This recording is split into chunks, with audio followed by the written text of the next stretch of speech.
পরপর 3টি one day series জিতেছে বাংলাদেশ। সবগুলোতেই দলকে নেতৃত্ব দিয়েছেন মেহেদী হাসান মিরাজ। তবে কাগজে কলমে সাফল্য থাকলেও মেহেদী হাসান মিরাজকে নিয়ে প্রশ্ন থেকেই যায়।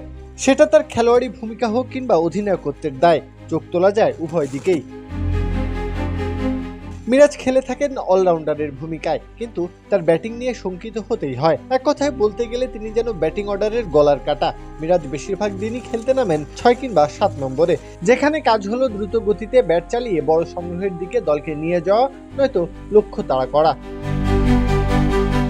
ব্যাটার হিসেবে মিরাজের যে সক্ষমতা, তাতে এই কাজটা তাকে দিয়ে হয় না কোনোভাবেই। তিনি আরো বরং কমিয়ে দেন রানের গতি। তাকে খেলানোর জন্য আরেকটা জায়গা আছে, সেটা টপ অর্ডার। হিটিং অ্যাবিলিটি দিয়ে পাওয়ার প্লে কাজে লাগানো যেতে পারে, তবে সেটা কার্যত অসম্ভব। অর্থাৎ মিরাজের ব্যাটিং নিয়ে শান্তিতে থাকার জো নেই। বল হাতেও মিরাজের কার্যকারিতা নিয়ে প্রশ্ন রাখা যায়। স্পিন কন্ডিশনে কাজ চালিয়ে নেওয়া গেলেও ফ্ল্যাট উইকেটে তার অপারগতা বিপাকেই ফেলবে দলকে। তবে মিরাজের আরেকটা মহাগুরুত্বপূর্ণ রোলও আছে। বাংলাদেশ দলের অধিনায়ক তিনি, সেখানে কতটা সফল তিনি।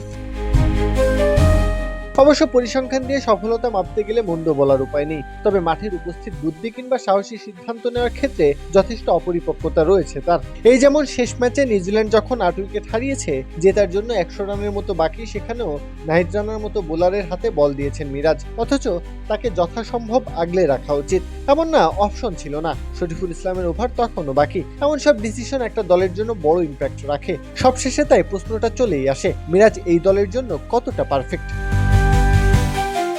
প্রত্যহ কাব্য, খেলা 71।